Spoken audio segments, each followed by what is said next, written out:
हमने सरकारों को रोते देखा है। एक पत्रकार के तौर पर मैंने खुद राजस्थान और उत्तराखंड में दोनों दलों कांग्रेस और बीजेपी को कोई सवाल पूछो तो कह देते हैं बार बार आचार संहिता लग जाती है। अब जब एक रास्ता निकल रहा है तो फिर क्यों इनमें से कोई भी रोते से रिएक्शन दे?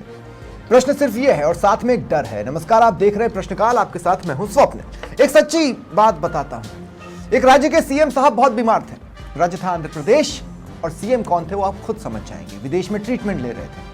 केंद्र में बैठी कांग्रेस सरकार तब उस राज्य में राष्ट्रपति शासन लगाने वाली थी। सीएम साहब दौड़े दौड़े आए, व्हील चेयर पर बैठे थे, समर्थक विधायकों की परेड करवाई। आलाकमान, कांग्रेस आलाकमान के सामने की देखो नंबर्स हैं, सब ठीक है, अंत पंत तो डंडा फिर भी चला ही। तो डर साहब यह है कि पावर कुछ ऐसा ही ना करवा दे कि कहीं फिर वही ढाक के तीन पात हो जाए। वन नेशन वन इलेक्शन का विरोध क्यों? आपका रोना तो खत्म होगा, लेकिन फायदा क्या जब इतिहास खुद डरा रहा हो? आज इसी पर चर्चा करेंगे। मेरे साथ जो गेस्ट जुड़ रहे हैं आपको इंट्रोड्यूस करवा देता हूं। बीजेपी प्रवक्ता लक्ष्मीकांत पारीख मेरे साथ हैं, कांग्रेस प्रवक्ता करणवीर सिंह राजपुरा और आम आदमी पार्टी के प्रवक्ता हैं देवेंद्र यादव देव और एकलव्य सिंह राजनीतिक विश्लेषक। आप सभी का स्वागत है समाचार प्लस पर। मैं शुरुआत करणवीर भाई आपसे कर रहा हूं। दादा, गजब हिपोक्रेसी है। अशोक गहलोत जी बोलते रहे कि बार बार आचार संहिता लग जाती है, और भी कई लीडर्स ये बोलते रहे कि बार बार आचार संहिता लग जाती है। अब जब रास्ता मिल रहा है कि ज्यादा दिन आप तन मन धन से काम कर पाए तो फिर विरोध क्यों करना? नियत में खोट है स्वप्निल भाई। समय देखिए आप, दिखाइए। जम्मू कश्मीर के अंदर वोटिंग थी। हाँ। सुन ली, जम्मू कश्मीर के अंदर वोटिंग थी और हाँ। भारतीय जनता पार्टी की स्टंट बनती है आज ही सामने आती। जो रिपोर्ट कोविंद जी की मार्च में तैयार थी, उसकी सिफारिशों को आज कैबिनेट ने मंजूरी दी। सवाल ये है, क्या देश के अंदर करणवीर भाई, बिल्कुल नहीं करणवीर भाई सुनिए, मार्च के बाद तो चुनाव थे दादा। सवाल तो उठेंगे। ये अच्छा, लॉजिस्टिक्स पे बात कीजिए दादा। तब एनडीए 2 थी, अब एनडीए 3 आ गई है। मार्च के बाद कैबिनेट कैसे फैसला लेती? तब तो आचार संहिता लगने वाली थी ना। आज जब देश के अंदर दो राज्यों में, हरियाणा में 1 तारीख को चुनाव, 5 अक्टूबर को चुनाव है, और जम्मू कश्मीर के अंदर आज पहले चरण का चुनाव संपन्न हो गया। इन चुनावी माहौल के अंदर भारतीय जनता पार्टी ने एक स्टंटबाजी करके ये एक माहौल बनाने का काम किया है कि देश के तमाम तरह के मुद्दों से जनता का ध्यान भटकाया जाए। जो देश के अंदर जिस तरह से गरीबी, आतंकवाद, जिस तरह से नहीं, ये मुद्दे तो फिर भी रहेंगे, लेकिन कॉन्सेप्चुअल लेवल पर, लॉजिस्टिक लेवल पर, थियोरेटिकल लेवल पर वन नेशन वन इलेक्शन तो अच्छा ही है ना साहब। बार बार आचार संहिता नहीं लगेगी, विकास को रफ्तार मिलेगी, इससे ज्यादा और क्या चाहिए? कांग्रेस के हमारे जो लीडर है उनकी पहला रिएक्शन यही था, कितना व्यवहारिक है ये सब, ये बताना पहले आवश्यक है। देश की आम राय जानना आवश्यक है। नहीं, आप ये बताइए व्यवहारिक कैसे नहीं है? जिस देश के अंदर लगातार चुनाव के अंदर अव्यवस्थाओं का माहौल रहता है, सरकार जब आज इस देश के अंदर ये एक नेशन एक चुनाव 1962 से पहले भी चलता आ रहा था, पर मध्यावधि चुनाव हो रहे थे, अल्पमत की सरकारें आ रही थी। इन सभी व्यवस्थाओं को देखते हुए उसको भी ये टैकल करेगा, ये सुझाव रामनाथ कोविंद जी ने दिए। अच्छा, मैं बताता हूं, देखिए ये अव्यवहारिक कब हुआ था?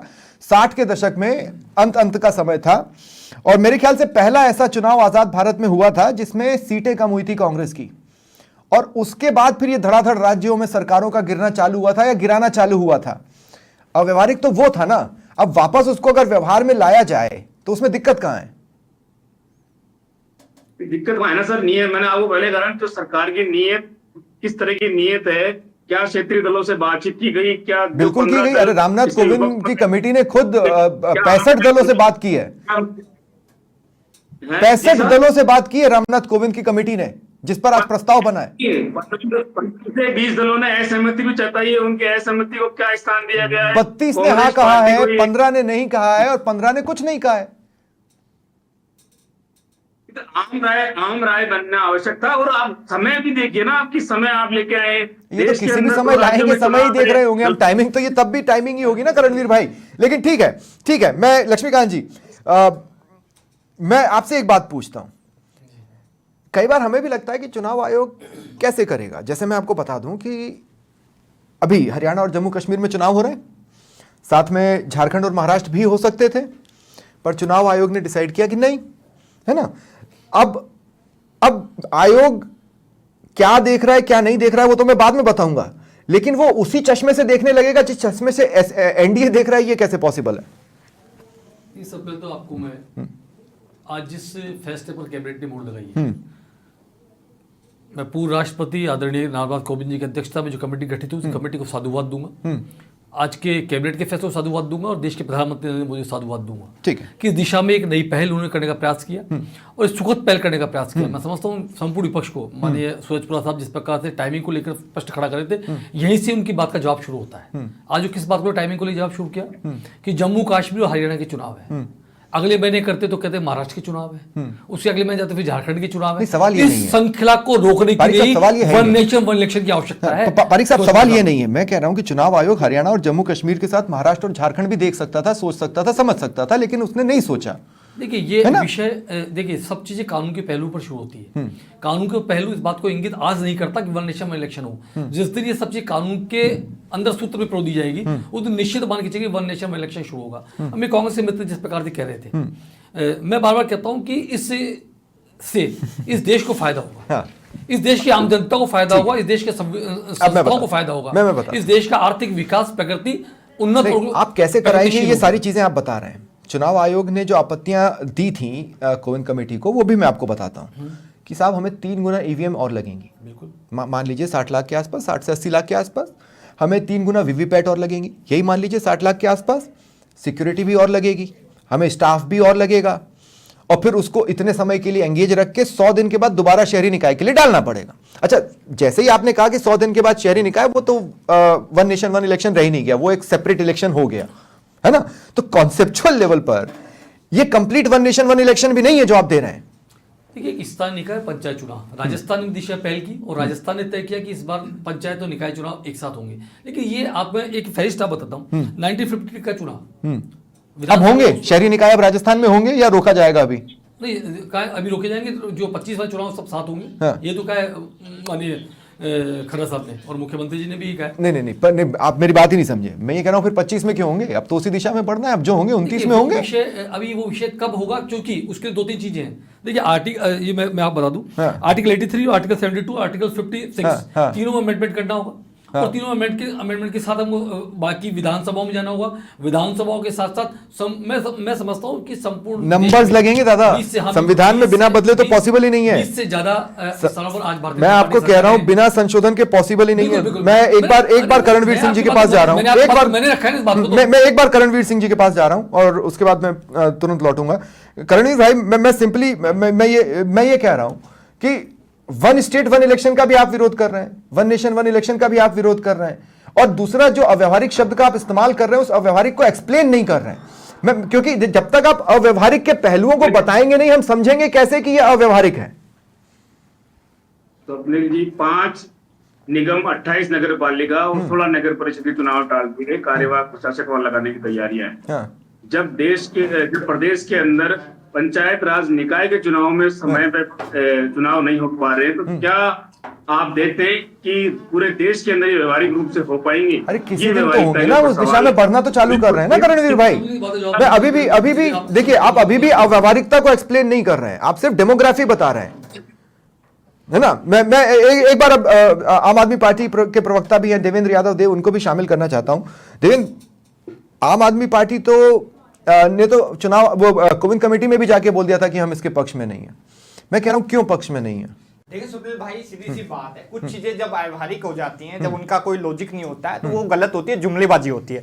भारतीय जनता पार्टी एक लंबा इतिहास है देश को गुमराह करने का, चाहे 2 करोड़ रोजगार, 15 लाख महिलाओं की सुरक्षा की बात करते करते ब्रिजभूषण का समर्थन, ये इनका लंबा इतिहास है जुमलाबाजी का। ये भी जब बात हो रही है वन नेशन वन इलेक्शन की, आप समझिए कि इसमें संविधान संशोधन करना पड़ेगा, हर विधानसभा में इसको पास करवाना पड़ेगा, जो मुमकिन नहीं है। 15 विधानसभा, सिर्फ 15 विधानसभा, अनुमोदन सिर्फ 15 विधानसभा। मैं क्या कह रहा हूँ, सबसे पहले लोकसभा में जब पास करने की बात आएगी, वही इनके पास नंबर्स नहीं है। ठीक है, तो ये लोग तो जनता को गुमराह करना चाह रहे हैं। आज जनता की समस्या क्या है, उन समस्याओं पर बात करने की बजाय वन नेशन वन इलेक्शंस की बात कर रहे हैं। उसमें भी कई सारे ऐसे लॉजिक्स हैं। अरे पर कुछ नहीं, 2 सेकंड। अगर खर्चा एक बार में हो गया खर्चा एक बार में हो गया, देश में तो ये तो पैसा ही बचाएगा ना एक समय के बाद। भाई देश में समस्या मुद्दों की है। आज भाई मैं कह रहा हूं बार बार आचार संहिता लगने की वजह से भर्तियां नहीं निकल पा रही, एक ही बार लगेगा तो भर्तियां भी निकलेंगी। ये तो सिर्फ बातें हो जाती है, भर्तियां नहीं हो पा रही। भर्तियां करने के लिए 4.5 साल का समय होता है, 6 महीने अगर आचार संहिता के लगा दो भी तो 4.5 साल। आप सिर्फ दिल्ली मत देखो ना, पंजाब वाले से पूछो कितना समय लगता है। नहीं देवेंद्र भाई लॉजिक ये नहीं है। सिर्फ दिल्ली मत देखो, मैं कह रहा हूँ पंजाब से पूछो ना,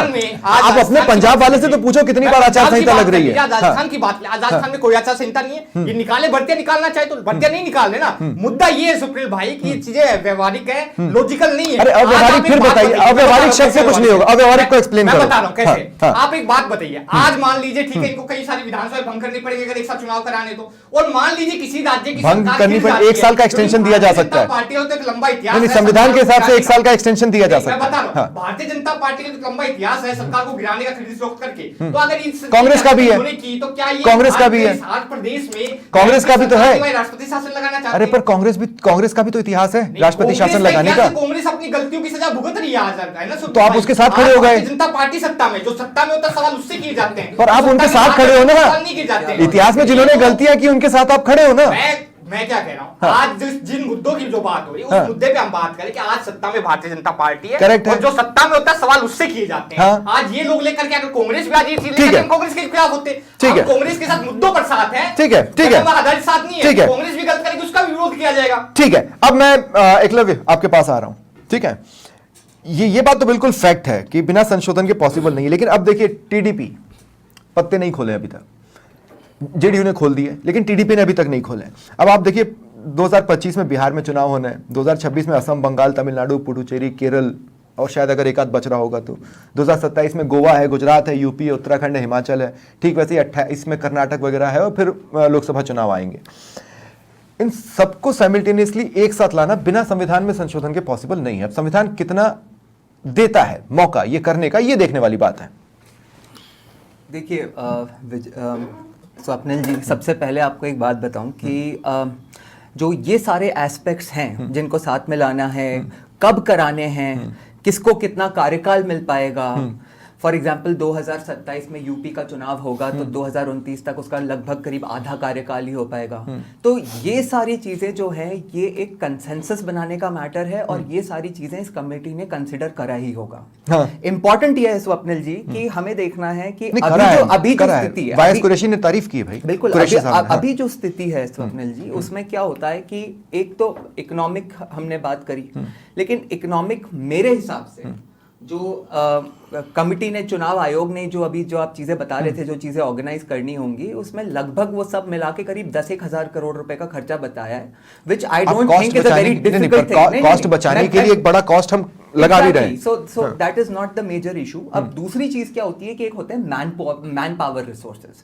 मैन पावर रिसोर्सेज में हर एस्पेक्ट में अगर आप देखेंगे, जैसे कि जो पॉलिटिकल फ्रेटर्निटी है, तो उसमें जैसे मोदी जी हैं, वो एक तरह से बीजेपी के स्टार प्रचारक हैं, तो अलग अलग स्टेट्स में जब इलेक्शंस होते हैं तो वो खुद ही जब उसके सबसे बड़े लीडर हैं, तो कई बार हमने देखा है कि अलग अलग स्टेट्स में प्रचार के लिए बिजी रहते हैं। उसके अलावा अगर आप देखेंगे तो क्या होता है कि चुनाव आयोग को भी जब किसी स्टेट में, मान लीजिए कि बिहार में इलेक्शन हो रहा होता है, तो उनको गुजरात या राजस्थान के best IAS officers as election observers वहां पे ले जाने पड़ते हैं, जिसकी वजह से यहां पे काम में प्रॉब्लम आती है। तो ये एक मैन पावर वाला। अब दूसरी मैन पावर लाएंगे कहां से? उसकी मैं तो कह रहा हूं ना, मोर स्टाफ, मोर सिक्योरिटी की जरूरत है सर। एक बार ही होगा ना, जो आपका जो डेवलपमेंट स्टॉल होता है या जो प्रशासनिक जो मतलब कार्य जो स्टॉल होते हैं, वो 5 साल में एक बार ही स्टॉल होगा ना। हर बार हर 6-6 महीने पे थोड़ी स्टॉल होते रहेगा। एक बात समझना, जैसे टीचर्स वगैरह जो चुनाव ड्यूटी पर लगाए जाते हैं, वो वैसे ही परेशान रहते हैं कि हमें बार बार लगाया जा रहा है। अब वो एक बार लगेंगे, लेकिन जब एक बार लगेंगे वो इतना इंटेंसिवली लग जाएंगे कि उनकी मेंटल हेल्थ पर भी भाई, जब हम सोचेंगे तो हम तो हर प्रकार से सोचेंगे ना जी। नहीं, वो इंटेंसिवली लगेंगे। वो इंटेंसिवली की जगह इसको आप ये देखिए कि जो इसका नंबर है वो भी बहुत ज्यादा बढ़ेगा। और ऐसा नहीं है कि मतलब आफ्टर ऑल देखिए, लोग कहते हैं ना कि इंडिया की one of the biggest population problems is population, our greatest strength is also our population. ठीक है कि हमारे पास मैन पावर रिसोर्स जनरेट किया जा सकता है, प्रोवाइडेड कि हमारे में वो फाइनेंशियल क्षमता हो।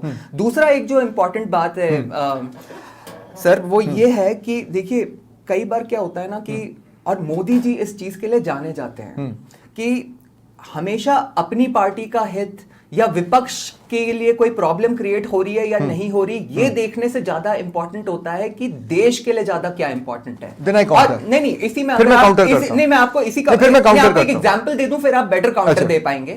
जैसे जीएसटी था, एवरीबॉडी न्यू कि इसकी इंप्लीमेंटेशन के पॉलिटिकल मतलब जो कॉन्सिक्वेंसेस हैं वो होंगे। सिमिलरली डीमोनेटाइजेशन था, सबको पता था कि इसके पॉलिटिकल कॉन्सिक्वेंसेस होंगे, लेकिन उसका फायदा भी मिला नहीं। नहीं, उसका फायदा तो मिला ही नहीं। नहीं, आप कह रहे हैं आप सब आंशिक कोई फायदा मिला होगा। नहीं, जीएसटी का नहीं, मैं नोटबंदी की बात कर रहा हूं, नोटबंदी की बात। भाई ऐसा आप एक ऐसा ऐतिहासिक जीएसटी लेकर आए जो 50 से ज्यादा संशोधनों से गुजर चुका है इतने कम समय में। नहीं, अगर आप तो हम उसको ऐतिहासिक कैसे बोल देंगे? देखिए होता क्या है ना स्वप्निल जी, जो ये जो मुद्दे होते हैं ना, ये जनता के बीच से ही उठ के आते हैं और उसके बाद समझ गया, लेकिन लीडरशिप विचार मैं भी अपनी बात एक्सप्लेन कर देता हूं। मैं भी अपनी बात एक्सप्लेन कर देता हूं। ब्लैक मनी की इशू जो कि एक जनता में बहुत बड़ा मुद्दा ढाक के 3 पास हो गया ना। नहीं देखिए, लेकिन जीएसटी को आप ऐतिहासिक कदम मत बोलो, एक अच्छा कदम बोल लो। ऐतिहासिक कदम हम इसलिए नहीं बोल सकते क्योंकि 50 से ज्यादा संशोधन इतने कम समय में हो जाना सवाल खड़े करता है, जो आपने बोला ऐतिहासिक इंटेंट है। लेकिन अब मैं बताता हूं, आपने जो कहा ना कि वो विपक्ष को भी देख लेते हैं, ये भी देख लेते हैं। मेरा काउंटर एकलव्य बहुत छोटा सा है। मैं ये बोल रहा हूं, फिर तो सबसे अच्छा तरीका ये होता कि आज सेंट्रल गवर्नमेंट आती, क्योंकि अल्टीमेटली ईयर्स और टाइम का बेनिफिट अधिकतर राज्यों में बीजेपी को जाएगा। वो ये भी तो कर सकती है कि पहले चुनाव करवा के, आज सेंट्रल गवर्नमेंट कहे हम दोबारा चुनाव में जाने को तैयार है, हम दिसंबर में चले जाएंगे या मार्च में चले जाएंगे, अगले साल चले जाएंगे और विधानसभा चुनाव भी यहां पे सरका लेंगे। तो इसमें यह दिखता है कि आप एक बड़ा दिल करके आप ये बता रहे हो कि साहब हम अब तो अपना समय भी काटने को तैयार हैं, जब अगर इंटेंशन पर ही आए। देखिए वो तो अगर ऐसा कोई कंसेंसस बन सकता है कि इतनी जल्दी ये विधानसभाओं में भी और लोकसभा में भी और राज्यसभा में पास करा के ऐसा कर सकते हैं, तो इनफैक्ट आपने अभी जो कहा कि भाई मतलब इसका सबसे बड़ा फायदा तो बीजेपी को ही मिलेगा। विपक्ष तो ये कहते रहता है कि भाई राहुल गांधी आज की डेट में देश के सबसे बड़े जननायक हैं, तो फायदा उनको मिल जाए। और एक लास्ट बात स्वप्निल जी, कि अभी आम आदमी पार्टी ने भी जो अलग अलग तरह के जो इनके प्रवक्ता ने तर्क दिए, मैं बताता हूं आपको कि इनको भी एक क्या तकलीफ है। इनको ये तकलीफ है कि अरविंद केजरीवाल जी को भी हर 6-6 महीने पे किसी स्टेट के चुनाव प्रचार के नाम पे बेल नहीं मिल पाएगी। 5 साल में एक बार ही बेल मिलेगी इनको। तो वो तो मिल रही है ना, तो वन नेशन वन इलेक्शन से तो उनको एक बार बेल मिलेगी, वो कर लेंगे प्रचार। एक बार भी तो किया, एक बार तो वही तो आप उनको मौका दे, फिर ये विरोध क्यों करें? ये तो तंज है, राजनीतिक तंज हुआ। जहां तक बात आम आदमी पार्टी की होने की, आम आदमी पार्टी को बेल चुनाव के लिए नहीं मिली है, उनको इसलिए मिली है क्योंकि ईडी और सीबीआई सबूत पेश नहीं कर पाई। नहीं उनको उनको चुनावों के टाइम पे बाहर आके प्रचार की भी मोहलत मिली थी। नहीं ठीक है, चुनाव के लिए तो बिल मिली नहीं है। हाँ ठीक है, गलत हो गया। दूसरी बात, चुनावों के टाइम पे बाहर जरूर आए थे प्रचार के लिए, लेकिन ये नेताओं का जेल आना जाना लगा रहेगा। वो ठीक है, नेताओं का जेल आना जाना लगा रहेगा, मैं उस पर नहीं हूं। लक्ष्मीकांत जी 2 सेकंड। लक्ष्मीकांत जी मुझे एक सिंपली एक बात बताइए, नंबर्स शब्द का बार बार इस्तेमाल हुआ, ये 362 और 163 ये आपके पास हैं? लेकिन निश्चित रूप से सरकार चला रहे हैं। आज आप अपने ऐतिहासिक लो पर हो, मोदी युग का ऐतिहासिक लो नंबर्स पर हो। हम लो नहीं है, एनडीए की सरकार और एनडीए अपना नहीं मोदी को कंपेयर मोदी से ही कर रहा हूं मैं, कांग्रेस से नहीं कर रहा हूं। देखिए मोदी 1 2 3 निश्चित रूप से होता था, भारतीय जनता पार्टी का नंबर गिरा हुआ, लेकिन एनडीए का नंबर अपने आप पे 362 पर्याप्त है। 300 पार भी नहीं है, 300 पार नहीं है। देखिए 300 पार की बात भी आवश्यकता भी नहीं है। 362 चाहिए भाई आपको लोकसभा में। 362 है हमारे पास, कहां है? संख्या बल हमारे पास पूरा है, जितना लोकसभा में आवश्यकता तब पूरा संख्या बल हमारे पास कहां है? 362 बताइए ना। टीडीपी खुद बता नहीं रही है, तो आप तो 290 भी मत गिनिए भाई। आज आप जिसकी बात करें, टीडीपी हमारे साथ ही है, टीडीपी का इग्नोर नहीं किया, मना नहीं किया। मैं ये कह रहा हूं आप टीडीपी के साथ 290 प्लस हैं, आप टीडीपी के साथ 290 प्लस हैं, ठीक है? आप 300 पार नहीं है, आप 290 के नीचे आ जाते हो जब तक टीडीपी का रिएक्शन नहीं आता। रिएक्शन टीडीपी हमारे साथ है, रिएक्शन आप उनकी मौन स्वीकृति, आज उनकी मौन स्वीकृति है। यदि आप कहें कि टीडीपी बोल रही थी तो मैं कहता हूं मौन स्वीकृति है। 290 खाली है, 290 हमारे साथ खड़ी है। 70 कहां से लाएंगे? 70 कहां से लाएंगे लोकसभा में? उसके बाद 163 कहां से लाएंगे राज्यसभा में? देखिए निश्चित रूप से हम अपना जो आज के पहले और आज से इससे पहले हमेशा जब भी भारतीय जनता पार्टी कोई विधेयक लेकर के आई है, कोई संशोधन लेकर के आई है, तो पूरा पास किया है। अरे पर तब आप खुद में 300 पार थे भाई। संख्या बल हमारे पास है और पर्याप्त संख्या बल है। आप खुद में 300 पार थे। इसको आज ही खोल दें, ये संभव नहीं। तब आप खुद ही 300 जिस दिन होगा, आज केंद्र में आया, जब संसद में आएगा, आप देखिए आपके चैनल बैठकर बात करो, उस दिन पास होगा, पारित होगा ही। अरे हाँ ठीक है, और फिर रास्ते कैसे निकालेंगे? अब आप जिसकी बात कर रहे हैं, बड़े अभी आप कह रहे थे कि आपको आपने खुद ने भी कह दिया मेरी बात को। आज राजस्थान हिंदुस्तान में 20 से अधिक स्थानों पर भारतीय जनता पार्टी व गठबंधन की सरकारें हैं। 15 की हमें आवश्यकता है सभी विधानसभा तो आप बड़ा दिल दिखाएंगे या छोटा दिल दिखाएंगे, सवाल मेरा ये था। ये भी आ रहा हूँ, इस विषय पर भी आ रहा हूँ, इस विषय पर भी आ रहा हूँ। भाई आपने यदि छोटा दिल दिखाना होता तो रामनाथ कोविंद जी को आवश्यकता नहीं थी कि वे सभी दलों से बात करते, सभी राजनीतिक दलों से बात की। 32 से अधिक जो भी कांग्रेस के मेरे मित्र कह रहे थे कि 15 उनका 20 का लेकिन 15 दलों ने उसका विरोध किया है और 32 अधिक दलों ने समर्थन किया है। और 15 ने कुछ नहीं कहा। लोकतंत्र में संख्या बल होता है, 32 15 से अधिक होता है। जिस प्रकार से कांग्रेस के लोगों को शायद 99 290 का पता नहीं है, इसमें तो डिफरेंस होता है दादा। ये तो आप बड़ी अजीब से नंबर गेम बता रहे हैं। नहीं नंबर गेम इसलिए बताना पड़ रहा है कि वो कह रहे उस 35 में कोई एक वाला भी तो हो सकता है, उस 35 में कोई जीरो वाला भी तो हो सकता है। ये तो कोई तर्क नहीं हुआ। लेकिन आप बड़ा दिल दिखाओगे कि छोटा दिल दिखाओगे? बड़ा दिल दिखाना ये होगा कि हम अपने यहां से पहले इस्तीफा देकर चलो चुनाव में जाते हैं, और छोटा दिल ये होगा कि नहीं हम तो अपना एक्सटेंशन लेंगे। ये अब बहुत जल्दीबाजी में आज लग रहा है मुझे। अभी आज विषय यहाँ पर हो नहीं सकता, आज ये वाला विषय कि कब कौन सी विधानसभा भंग होगी और कब किसका होगा। ये तो कांग्रेस जमाने 71 में के बाद शुरू हुआ था। 356 का जब चाहो तो उपयोग करो। और मेरे फाजिल दोस्त आम आदमी पार्टी मेरे दोस्त कह रहे थे कि कांग्रेस भारतीय जनता पार्टी एक भी उदाहरण इस देश के अंदर भारतीय जनता पार्टी कर दे कि 356 का दुरुपयोग किया कांग्रेस ने, और 1999 इसका उपयोग किया। 1983 और 1999 दो अहम सुझाव जो कि चुनाव आयोग की तरफ से आए और सरकार तक बात पूरा कर दूं शॉर्ट में। एक मिनट शॉर्ट में। देखिए इस विषय को लेकर के 1976 सुप्रीम कोर्ट का निर्णय बिल्कुल स्पष्ट है। उन्होंने कहा है कि ये बिल्कुल फिजिबल है और संविधान के अंदर संशोधन की आवश्यकता है, इसकी किया जाना चाहिए। उसके बाद 2017 में बालाजी वर्सेस तमिलनाडु सरकार में इसके ऊपर सुप्रीम कोर्ट ने डायरेक्शन दिया है कि ये सक्षम है और चुनाव आयोग सक्षम है, उसे किया जाना चाहिए। दोनों कोर्ट से समर्थन किया। चुनाव आयोग तो सक्षम है, नहीं चुनाव आयोग के अपने खुद के डाउट है जो उन्होंने कमेटी के सामने रखे। सुप्रीम कोर्ट निर्णय में कहा कि किया जाना चाहिए, मना नहीं कर। और लॉ कमिश्नर ने कहा कि ये फिजिबल है। ठीक है लॉ कमिश्नर का फिजिबल है। तो फिर कांग्रेस भाई आप इस बात को समझिए ना। मैं आपको ये बता रहा हूं कि देखिए चुनाव आयोग तो सक्षम है। चुनाव आयोग खुद ये कह रहा है कि हमारी ये प्रॉब्लम से आप इनसे कैसे निपटोगे। करणवीर सिंह राजपुरा एक बार फिर आपके पास आ रहा हूं। मैं आपसे ये कह रहा हूं 1983 1999 दो अहम बार केंद्र सरकारों को ये कहा गया। 1983 में आप थे, 1999 में कौन था ये आप जानते हैं। मैं आपसे ये बोल रहा हूं कि कहा गया कि एक बार वन नेशन वन इलेक्शन की तरफ सरको, और ये कहने वाले कौन थे? चुनाव आयोग। आपको आज चुनाव आयोग खतरे में लगता है, जब खतरे में नहीं था तब सुझाव दे रहा था, तो किसी को तो कदम उठाना था। स्वप्निल जी, देश के अंदर 4130 विधानसभाएं और 543 लोकसभा सीटें हैं जिनके चुनाव एक साथ होने हैं। और अभी आप लगातार जिक्र करते थे कि 60 लाख ईवीएम वीवीपैट मशीन संसाधन, इन सबकी व्यवस्थाएं देश में आम सहमति तो आम चुनाव पे बननी चाहिए या नहीं बननी चाहिए? कांग्रेस पार्टी यही तो बात कर रही है। आप निष्पक्षता कैसे रखेंगे? आप आम सहमति लेके जातिगत जनगणना कराने निकले थे सर। आप इनसे एक बार सरकारें फैसला लेती है भाई। एक प्रश्न कर लूं उनसे मैं, क्या 1952 में पंडित जवाहरलाल नेहरू ने जब चुनाव कराया, गांधी जी चुनाव कराए, उस समय क्या देश के संसाधन आज से अधिक विकसित थे? या 1957 में ज्यादा थे, या 1962 में ज्यादा थे, या 1967 में ज्यादा थे? इसलिए कैसी बात करते हैं? विवेकहीन बात नहीं करें, तर्कसंगत बात करें। मैं आपको एक बात और विषय पर रखकर आपको एक बात ज्यादा अच्छा लगता है। मैं आपको एक बात बताता हूं। आज विपक्ष कांग्रेस हो या आम आदमी पार्टी हो, इस विषय पर लगातार सुधार देते हैं। आप लोग वोटर लिस्ट पे बात नहीं कर रहे हो ना। मैं आपको इसका काउंटर मैं करता हूं। आज की आपत्ति नहीं कर पा रहे। देवेंद्र यादव, मुझे ये लगता है कि अगर आप किसी राज्य से या चुनाव आयोग से जब आप बोलते हैं कि कंपाइल्ड वोटर लिस्ट दो, तो उसको आने में समय लगता है। उसको बनने में तो जो समय लगता है वो लगता ही लगता है, लेकिन आने में भी समय लगता है। अब मैं ये कह रहा हूं, एक ऐसा राज्य है, हमारा पड़ोसी राज्य है, जो एक कंफर्म वोटर लिस्ट अब तक दे नहीं पाया है ना। तो ये आपत्ति अगर आप बोलो तो मैं समझ सकता हूं, लेकिन इसके अलावा अगर आप अव्यवहारिकता की बात करोगे तो आप देश के सक्षम होने पर सवाल उठा रहे हो। देखिए स्वप्निल भाई, देश ने 1952 की जब बात इन्होंने की तो 1952 में 11 दिन में लोकसभा चुनाव हो गए, अब 43 दिन में हुए हैं। तब संसाधन नहीं था, संसाधन तब भी 43 दिन लग रहे हैं। अब भी 80 दिन तक आचार संहिता देश में लगी रही, वो भी तब जब 7 फेज में देश के चुनाव हुए हैं। तो पॉपुलेशन तो देखो आप, सामने है स्वप्निल भाई, वो देश देख रहा है। और दूसरी बात जो है प्लेइंग फील्ड की बात होती है। देखिए जो छोटे राजनीतिक दल है उनके पास इनकी तरह इलेक्टोरल बॉन्ड स्कैम करके पैसा नहीं आया है कि 10,000 करोड़ रुपए की पार्टियां बन गई, उनको चुनाव। अरे शराब के माफियाओं से पैसे ले लेकर निकल पड़ रही है पार्टी, जेल में चल रही है, जेल में चलती है पार्टी। चिल्लाचोट नहीं करेंगे, चिल्लाचोट नहीं करेंगे। अरे लक्ष्मीकांत जी 2 मिनट, मेरी बात सुनिए। जनता पार्टी देवेंद्र, की तरह से जो है, दो सेकंड, अरे 2 मिनट रुकिए लक्ष्मीकांत। देवेंद्र भाई मुझसे बात, जेल की सरकार, देवेंद्र मुझसे बात जेल की कीजिए। सरकार, जेल की सरकार, नहीं, ये नहीं करने दूंगा। सबूत क्यों नहीं दे पाए? भाई कहाँ है?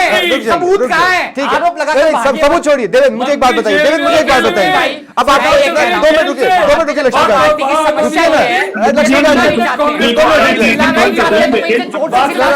इनसे ज्यादा चिल्ला सकता हूँ, इनसे ये ज्यादा बात ही नहीं है भाई। 2 मिनट रुकिए अब आप दोनों। चिल्लाने की बात देवेंद्र, नहीं है। मैं कह रहा हूँ बात खत्म करिए। अभी रुक जाओ, अभी रुक जाओ, अभी रुक चलती है झूठ बोले जा रहे हैं, झूठ बोले जा रहे हैं, झूठे आरोप लगाए जा रहे हैं। पॉइंट नहीं आएगा। 2 मिनट रुकिए देवेंद्र, 2 मिनट मेरी बात सुनिए। मैं आपसे एक बात कह रहा हूं, अब एक ही बार खर्चा करना है चुनावों में जाते वक्त, अगर 1 नेशन 1 इलेक्शन हो गया तो। दूसरा पॉइंट यह भी है कि बार बार दूसरे राज्यों में प्रचार की जिम्मेदारी से भी मुक्त होंगे तो कम से कम हम 4.5 साल, अभी हम 4.5 साल डेडिकेटेडली एक राज्य के लिए नहीं लग पाते हैं, 4.5 साल विकास के लिए डेडिकेटेडली लगेंगे। कॉन्सेप्चुअल लेवल में इसमें गलत क्या है? अनिल भाई गलत ये है कि अब भी जब आपके लोकसभा चुनाव होंगे 3 महीने की आचार संहिता लगेगी, फिर आपके निकाय चुनाव होंगे फिर 2-3 महीने की आचार संहिता लगेगी, तो तब भी 4.5 साल होगा, अब भी 4.5 साल ही हो रहा है। फिर पंचायत चुनाव भी आएंगे, पंचायत चुनाव नहीं आ रहे, निकायों के साथ पंचायत भी आएगा। ठीक है, ठीक है, ठीक है। आखिरी सवाल है, मेरा आखिरी सवाल है। ठीक है, आखिरी सवाल है। एकलव्य, मैं आपसे फिर मैं ये कह रहा हूं, कॉन्सेप्चुअल लेवल पर ही हम अभी भी 1 नेशन 2 इलेक्शन पर जाने वाले हैं बेसिकली, है ना? क्योंकि 100 दिन का गैप का मतलब है कि आप फ्रेश चुनाव पे जा रहे हो। ये 1 नेशन 1 इलेक्शन नहीं हुआ और उसी के साथ आप पंचायत चुनाव भी करा लोगे। अब ओवरऑल हम नंबर ऑफ डेज वेस्टेड देखते हैं और ओवरऑल नंबर ऑफ डेज ऐसे वेस्टेड देखते हैं तो वो हमें समझ में आता है कि इसमें कम तो हो रहा है, लेकिन 100 डेज में, हाँ, लेकिन 100 डेज में शहरी निकाय और पंचायत चुनावों के लिए जाना ये बहुत ही अजीब सी बात है। एक फैमिली जो ऑलरेडी इलेक्शन वर्क पर बाहर रह रही है उसको 100 डेज के भीतर अपने आप को ये रखना है। 100 डेज के भीतर तो वो उसी वक्त लग भी गई चुनाव आचार संहिता। आप लगभग ये मान ले कि आज नतीजे घोषित हुए और वो लग गई। कितना फिजिबल है? देखिए स्वप्निल जी, सबसे ज्यादा इंपॉर्टेंट बात यह है कि अभी जो आपके पैनल पे दोनों जो विपक्ष की पार्टियां हैं उन्होंने अभी तक एक भी कोई ऐसी आपत्ति नहीं जताई है जिससे कि मतलब हमें समझ में आए कि इसके साथ 1 नेशन 1 इलेक्शन के साथ प्रॉब्लम क्या है। अभी तक एक मिनट आप सर, आपको जब अवसर मिला आपने बोला ना, आप बोल रहे हो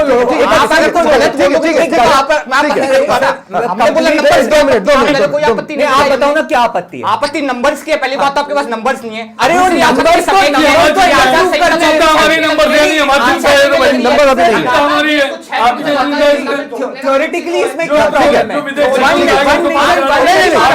प्रॉब्लम है? चलिए ठीक है, ठीक है, ठीक है, शॉर्ट में कर दी। छोटी सी बात, कुल मिला के बात यह है कि एक कॉम्पिटेंट कमिटी इसके लिए बनाई गई है। उसने इस पे गहरा अध्ययन करके अपना रिकमेंडेशन दिया है, ठीक है, कि इससे देश को क्या फायदा होगा। अब सारी पार्टियों को एक साथ मिलकर तय करना है कि इसे इंप्लीमेंट करना है या नहीं करना है। ठीक है, करणवीर सिंह आप हाथ उठा रहे हैं, मैं आपको 10 सेकंड दे रहा हूं, फिर मैं डिबेट क्लोज कर दूंगा। स्वप्निल जी, 7 देश जिनके ऊपर सर्वे किया गया वो राजस्थान के भारत के 7 राज्यों से भी छोटे देश है। कैसे इतने बड़े लोकतांत्रिक देश से एकदम गलत, तथ्यात्मक गलत है ये। 9 देशों का किया गया है जहां पे 1 नेशन 1 इलेक्शन हो रहा है। वैसे कई देश है जहां नहीं भी हो रहा है। तथ्यात्मक रूप से बहुत शुक्रिया आप सभी का मेरे साथ जुड़ने के लिए। फिलहाल इतना ही, नमस्कार।